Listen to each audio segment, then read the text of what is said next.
Nothing is further from saying you mean business than shooting at somebody with a beanbag or a rubber ball. If they go down and they got buckshot in their torso, maybe one in their neck or something, and one of their last thoughts is going to be, that guy meant business, and that's it. Even if they live through it, they're going to be like, that motherfucker was trying to kill me. I'm never going by that house again, and probably steering clear of that neighborhood. In fact, I probably am going to stop doing this because I just found Jesus. That's what they tend to do. They find Jesus. But nothing communicates more weakness, really. It's just like Obama when he took office and started going over and bowing fucking past 90 degrees, nearly kissing the shoes of the Saudi king and all that shit. Nothing projects weakness more than shooting a rubber bullet at somebody for your first round. Fuck all that shit, dude. I cannot fucking get my mind around why he has that. I might use that to keep a dog out of the yard. A dog that keeps coming around and digging up, my fucking azaleas or whatever, right? Shoot him with a fucking rubber ball. But an intruder who may or may not be armed, well, I can't fucking wrap my mind around it. I don't know what his logic is in that shit. I know he's afraid of being responsible for stray shots hitting somebody else. But if he lives in such a fucking big house, he doesn't have that to fucking worry about at all anyway. And he's not walking the streets carrying a concealed shotgun. So his fucking everything from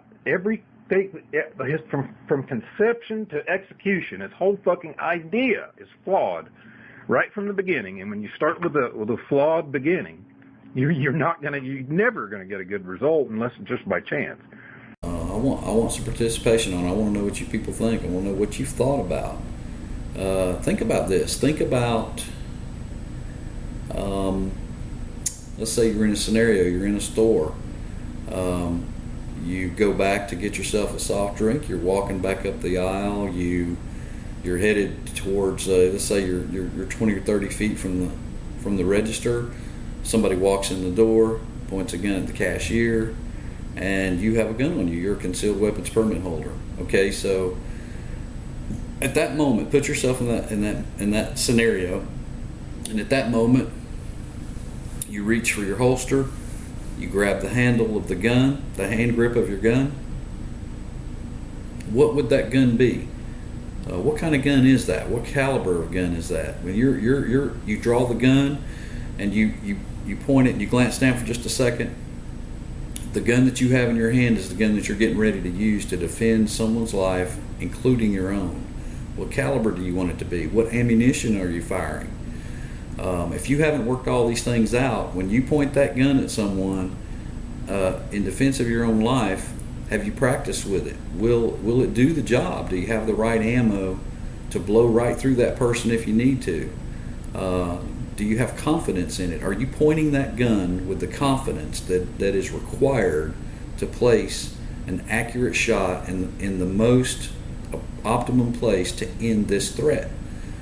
If the answer to if you have question marks to any of those answers, you need to practice. You need to choose your gun.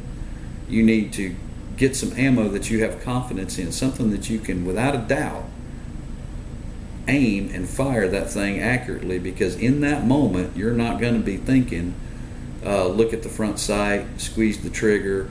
You're going to be praying to whatever God you pray to that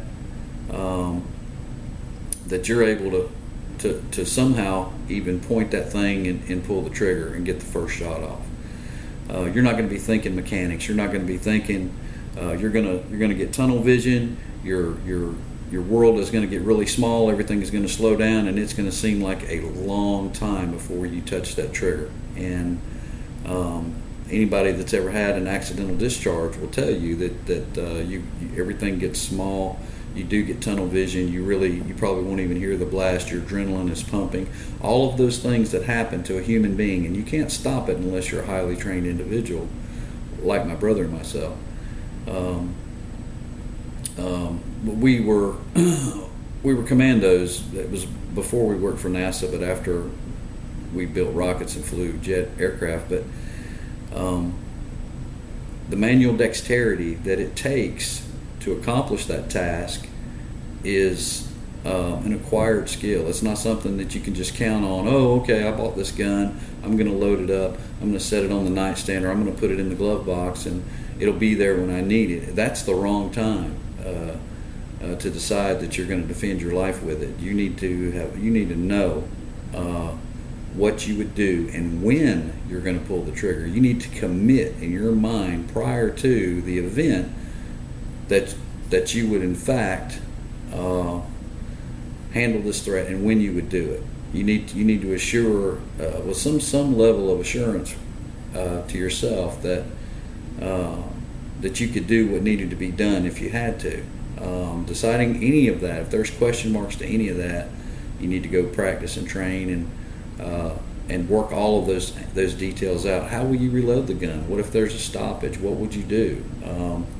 Are you going to, if he has a gun and he whirls and both of you are firing at the same time, are you going to move to his right or to his left? There are some advantages that you can take advantage of that person's, which hand is he firing with? That would depend on what kind of gun is he firing. If he's firing a semi-automatic with his right hand, I would move to his right because his gun is recoiling up and to the left, just because of the mechanics of the gun and because of his own human dexterity.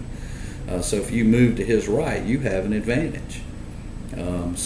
Which means you have to move to your left. So you should practice shooting on the move to your left. If you can throw that in and shooting on the move to your right.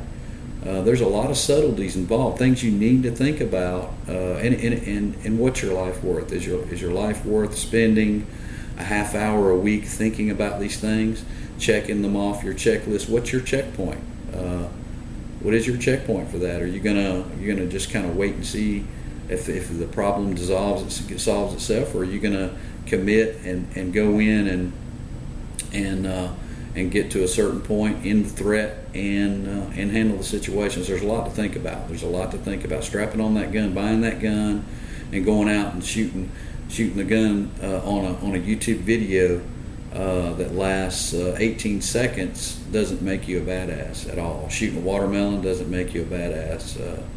Any of these paper targets that we all shoot at, milk jugs, you're not thinking through a real self-defense scenario. Are you carrying extra ammo? All of these things you need to actually give some serious thought to, at least 30 minutes a week, to what you've got. Look at your equipment, maintain your equipment, rotate your ammo out, practice with your ammo, practice shooting from your back, practice shooting from a sitting position. Know your limitations. Know where you don't shoot well. We don't all shoot well from a kneeling position. We all don't shoot well from a standing or walking position. Know what your limitations are and fight the fight your way if you can. That's what a secret agent would do, is he wouldn't put himself in a situation that would exploit his weaknesses. He's going to exploit the other guys. That's what the Army trained me to do and trained me how to think that way. So there's a lot to think about. And we think this is a good topic, and we hope that it spurred some thought. We welcome your comments.